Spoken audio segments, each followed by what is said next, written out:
எங்களுக்கே தெரியாமல் வீட்டுக்கு கெஸ்ட் வந்திருக்காங்க. அது யாருங்கிறது வீடியோ லாஸ்ட்டில் பார்க்கலாமா? ஹலோ எவ்ரிவான், சும்மா எங்கேயாவது வெளியே போகலாம் அப்படின்னு சொல்லிட்டு நான் எங்கள் மாமி ரூமா நான் 3 பேர் வந்து ஸ்கூட்டி எடுத்துகிட்டு கிளம்பியாச்சு. போகிற வழியில் வந்து பெட்ரோல் போட்டுக்கலாம் அப்படின்னு சொல்லிட்டு பெட்ரோல் பங்க் போயிட்டு பெட்ரோல் போட்டுட்டு ஜிபே பண்ணிட்டு அப்படியே வந்து நாங்கள் கிளம்பியாச்சு. எப்பயும் போகிற பிளேஸ் தான், பார்க்குக்கே போகலாம் அப்படின்னு சொல்லிட்டு அங்கேயே கிளம்பியாச்சு. ரூமா நான் முன்னாடி கேமராவை காட்டியே கூடாது, இல்லைனா இந்த மாதிரி தான் வேலை பார்த்துட்டு இருப்பாள்.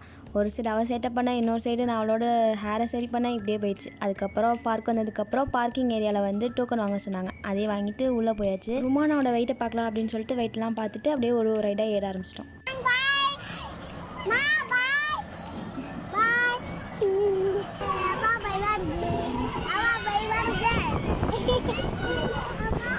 ஃபஸ்ட் ரைடில் தைரியமாக ஏறி உட்காந்துட்டா. அப்புறம் போக போக பயமாக இருக்குன்னு சொல்லி கத்த ஆரம்பிச்சிட்டா. இதே மாதிரி தான் நாங்கள் செகண்ட் ரைடும் போனோம். ஆனால் லாஸ்ட் சீட்டில் உட்காந்துட்டோம் கொலம்பஸில். எங்கள் 2 பேரோட புருகாவை பிடிச்சி நிப்பாட்டுங்கள்னு சொல்லிட்டு கத்திட்டு இருந்தா. ஏமா அதெல்லாம் ஒன்றும் இல்லைடா, உனக்கு பிடிச்ச ரைடு பாரு, பைக்கு பாரு. நெக்ஸ்ட் என்னென்ன ரைடு போகணும் இங்கேருந்து பாரு. பைக் ரைட் போகணுன்னு சொன்னான். ஏற்றி விட்டா கரெக்டாக அவள் ட்ரெஸ் கலர்லேயே ஏறி உட்காந்துக்கிட்டா. அப்புறமா இங்கே முடிச்சுட்டு அப்புறம் ஜம்பிங் பலூனில் போய் விளாண்டுட்டு இருந்தா. இவன் இங்கே விளாண்டு முடிச்சதுக்கப்புறம் வந்ததுக்கு ஐஸ்கிரீமாக சாப்பிட்டு போகலாமே அப்படின்னு சொல்லிட்டு குல்ஃபி வாங்கி சாப்பிட்டுட்டு இருந்தோம்.